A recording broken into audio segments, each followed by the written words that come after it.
कैसे हैं आप सब? आई होप अच्छे ही होंगे। Welcome back to our channel that is literacy. My name is Satyam Sharma and in this video we are going to talk about the syllabus of B.Pharm third semester, which consists of 4 subjects. First one is organic chemistry, second is physical pharmaceutics, third is microbiology and fourth is pharmaceutical engineering. Okay, so बिना किसी देरी के मैं आपको syllabus को बताता हूँ कि अपने को किस सब्जेक्ट्स में कौन कौन से टॉपिक्स कवर करने हैं। जो फार्मास्यूटिकल ऑर्गेनिक केमिस्ट्री है उसमें 5 यूनिट्स हैं। पहली यूनिट जो है वो है बेंजीन और इट्स डेरिवेटिव्स, जिसमें हमको बेंजीन के बारे में पढ़ना रहेगा और कुछ स्ट्रक्चर्स हैं जिनके मतलब कुछ कंपाउंड्स हैं जिनके स्ट्रक्चर और यूजेस हमको ऑर्गेनिक केमिस्ट्री में पढ़ना रहेगा। सेकेंड यूनिट जो है उसके अंदर 3 पार्ट्स आते हैं। पहला है फिनॉल, दूसरा है एरोमेटिक अमीन्स और तीसरा है कार्बोक्सिलिक एसिड्स या फिर एरोमेटिक एसिड। और सबसे लेंदी यूनिट यही है इसकी और बहुत इंपॉर्टेंट यूनिट है। थर्ड यूनिट जो है उसमें आपको फैट्स और ऑयल्स के बारे में पढ़ना रहेगा और फोर्थ यूनिट में आपको पढ़ना रहेगा पॉलीन्यूक्लियर हाइड्रोकार्बन्स के बारे में और फिफ्थ यूनिट में आपको पढ़ना रहेगा साइक्लोएल्केन्स के बारे में। तो ये सब्जेक्ट्स हैं और इसमें जो सबसे लेंदी यूनिट है वो है यूनिट सेकंड, जिस पे आपको सबसे ज़्यादा फोकस करना रहेगा। बाकी यूनिट थर्ड और यूनिट फोर्थ जो है उसमें जो आपके कुछ कंपाउंड्स हैं जिनके स्ट्रक्चर और यूजेस आपको देखने रहेंगे जो कि आगे फर्दर अदर सेमेस्टर्स में आपको काम आने वाले हैं, जैसे कि नैप्थलीन हो गया, फेनिंथ्रीन, एंथ्रासीन, इनके स्ट्रक्चर्स, यूजेस, मेडिसिनल पर्पस इनका क्या होता है, फार्मास्यूटिकल इंडस्ट्रीज में कहाँ यूज होते हैं, आपको सब देखना रहेगा। और अब बात करते हैं नेक्स्ट सब्जेक्ट्स की, जो कि है हमारा second subject which is physical pharmaceutics. तो फिजिकल फार्मास्यूटिक्स में 5 यूनिट्स हैं, जिसमें पहली यूनिट में हमको पढ़ना रहता है सॉल्युबिलिटी ऑफ ड्रग, दूसरी यूनिट में पढ़ना रहेगा state of matters and properties of matter, तीसरी यूनिट में हमको पढ़ना है सरफेस एंड इंटरफेशियल फिनोमिनन्स और सेकेंड यूनिट में एक और टॉपिक है जो है physical chemical properties of drug molecule. बहुत इंपॉर्टेंट टॉपिक है जो हमको पूरा डिटेल में करना रहेगा, क्योंकि ये टॉपिक वो कुछ ये थर्ड सेमेस्टर से आपके वो सब्जेक्ट स्टार्ट होते हैं। आप ऐसा बोल सकते हो कि शुरू के जो 2 ईयर होते हैं, मतलब फर्स्ट सेकंड और थर्ड सेमेस्टर जो होता है ये बेस बनाने के लिए होता है। तो जितना बेटर आप फर्स्ट सेकंड और थर्ड सेमेस्टर में आप फोकस कर पाएंगे उतना अंडरस्टैंडिंग आपकी नेक्स्ट आने वाले सेमेस्टर्स में ज़्यादा बेटर होगी। तो जो थर्ड यूनिट है हमारी फिजिकल फार्मास्यूटिक्स में उसमें हमको पढ़ना है surface and interfacial phenomenons. Unit 4 में हमको पढ़ना है complexation and protein binding. Unit 5 में हमको पढ़ना है pH buffer and isotonic solutions. PH buffers और आइसोटोनिक सॉल्यूशंस जो है ये आपका इसका जो कुछ रिलेटेड टॉपिक है वो आप इनऑर्गेनिक केमिस्ट्री में फर्स्ट सेमेस्टर में भी आप पढ़ोगे उसको, जैसा कि मैंने अपनी पिछली वीडियोस में आपको बताया था। अगर अभी तक आपने नहीं देखा है तो प्लीज़ उनको चेक कर लीजिए। जो हमारे नेक्स्ट सब्जेक्ट्स हैं उनमें जो आने वाला है वो है फार्मास्यूटिकल माइक्रोबायोलॉजी, जिसमें 5 यूनिट है। पहली यूनिट में हमको पढ़ना है हिस्ट्री, इलेक्ट्रॉन माइक्रोस्कोपी और जो कल्चर टेक्निक्स होती हैं वो, pure culture, growth of bacteria ये। और जो यूनिट सेकंड है उसमें हमको पढ़ना है आइडेंटिफिकेशन बैक्टीरिया के कैसे होते हैं, उनकी टेक्निक्स क्या होती है, आईएमविक टेस्ट क्या होता है और इवेल्युएशन कैसे होता है, इफिशिएंसी और स्टरलाइजेशन क्या होता है वो देखना है हमको। जो स्टरलाइजेशन में कौन कौन से इक्विपमेंट्स यूज होते हैं हमको वो भी चेकआउट करना रहेगा। स्टेरिलिटी इंडिकेटर्स क्या होते हैं हमको वो भी चेकआउट करना रहेगा कि इंडिकेटर्स क्या होते हैं, उनका जो स्टेरिलिटी टेस्टिंग होती है उसमें वो किस तरह से हेल्प करते हैं, किस तरह से इवेल्युएशन होता है। यूनिट 3 में हमको पढ़नी रहेगी मॉर्फोलॉजी, क्लासिफिकेशन और बैक्टीरिया, मतलब बैक्टीरिया हमने पिछली यूनिट्स में कवर किया।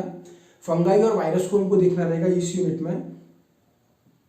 और उसके बाद में एंटीबायोटिक्स देखना रहेगा, माइक्रोबायोलॉजिकल एसे देखना रहेगा, सोर्सेज और कंटामिनेशन ऑफ एसेप्टिक एरियाज क्या होते हैं। मतलब कि ये यूनिट आपकी बेसिकली जो है जो फार्मास्यूटिकल पॉइंट ऑफ व्यू से बहुत इंपॉर्टेंट है, क्योंकि इस यूनिट में आप ये देखेंगे कि सोर्सेज ऑफ कंटामिनेशन क्या होते हैं और किसी भी फार्मास्यूटिकल इंडस्ट्री का जो मैपिंग होती है या उसकी जो डिज़ाइन होती है वो उसको किस तरह से रखना चाहिए। जो हम स्टरलाइल प्रोडक्ट्स जो होते हैं, स्टरलाइल प्रोडक्ट्स, उनको किस तरह से बनाया जाता है, उनकी पैकेजिंग कैसे होती है, उनकी लेबलिंग कैसे होती है, उसका बेसिक व्यू जो आपको उस यूनिट में मिल जाएगा। और इसके बाद में जो यूनिट 4 है उसमें यूनिट 5 जो है उसमें हमको पढ़ना रहेगा माइक्रोबायोलॉजिकल स्पॉइलेज, कि माइक्रो स्पॉइलेज क्या होता है और माइक्रोबायोलॉजिकल स्पॉइलेज को किस तरह से प्रिवेंट किया जाता है और उसके बाद में कौन कौन से बैक्टीरिया होते हैं जो किस तरह से आपके अफेक्ट करते हैं, वो हमको पढ़ना रहेगा। यूनिट 5 जो है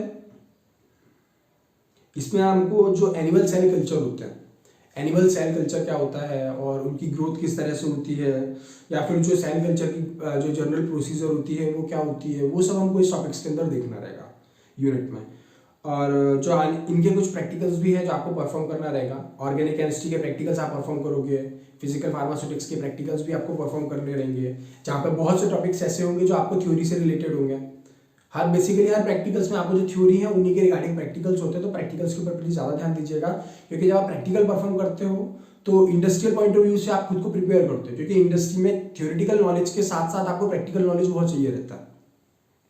जो हमारा नेक्स्ट सब्जेक्ट है वो है फार्मास्यूटिकल इंजीनियरिंग। इसमें 5 यूनिट्स हैं। पहली यूनिट में हमको पढ़ना है flow of fluids, size reduction, size separation, है ना।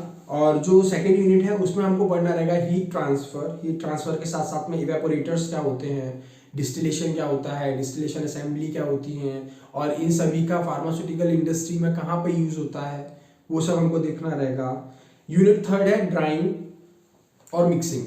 हमको ड्राइंग और मिक्सिंग है, इसके अंदर रेट ऑफ कर्व देखना रहेगा, कुछ लॉज हैं मिक्सिंग के, इक्विपमेंट्स कौन कौन से हैं, ड्राइंग के इक्विपमेंट कौन कौन से हैं, मिक्सिंग के इक्विपमेंट कौन कौन से हैं, लिक्विड लिक्विड मिक्सिंग क्या होती है, सॉलिड लिक्विड मिक्सिंग क्या होती है, ये सारे के सारे हमको इस मिक्सिंग और ड्राइंग यूनिट में कवर करना रहेगा सारे टॉपिक्स।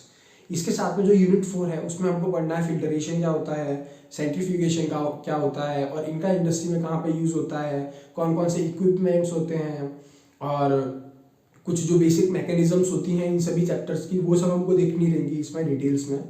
यूनिट 5 जो है उसमें हमको देखना रहेगा कि material of pharmaceutical plant construction, corrosion and it's prevention. मतलब इसमें ये है, इस यूनिट में हमको बेसिकली यही देखना है कि जो इंडस्ट्री होती है उस पर जो मेटल्स होते हैं या मटेरियल्स कौन कौन से मटेरियल्स हम यूज़ कर सकते हैं इक्विपमेंट के लिए, और जो हमें मशीन्स बनानी है, या फिर जो आप बोल सकते हो कि जो हमारी डिज़ाइनिंग होती है, जो वॉल्स बनाते हैं, रूफ टॉप, ये सब किस तरह के मटेरियल्स का होना चाहिए। और उसके साथ साथ में हम जो मशीन्स यूज़ कर रहे हैं उनमें जो आउटर जो एनवायरनमेंट है, उस आउटर एनवायरनमेंट के बेसिस पर मटेरियल्स का सिलेक्शन किस बेसिस पर किया जाना चाहिए। और फिर इसके बाद हमको इस यूनिट में पढ़ना है कि कॉरोजन क्या होता है, कॉरोजन का इफेक्ट क्या होता है, कॉरोजन के फैक्टर्स अफेक्टिंग क्या क्या होते हैं, कॉरोजन को प्रिवेंट किस तरह से किया जाता है, और कॉरोजन जो होता है वो किसी भी फार्मास्यूटिकल इंडस्ट्री के ऊपर किस तरह से इम्पैक्ट शो कर सकता है, ये सब हमको देखना रहेगा इस यूनिट में। तो बेसिकली ये जितना भी सिलेबस था, पूरा 3rd सेमेस्टर का सिलेबस था, आई होप आप सबको पसंद आया होगा।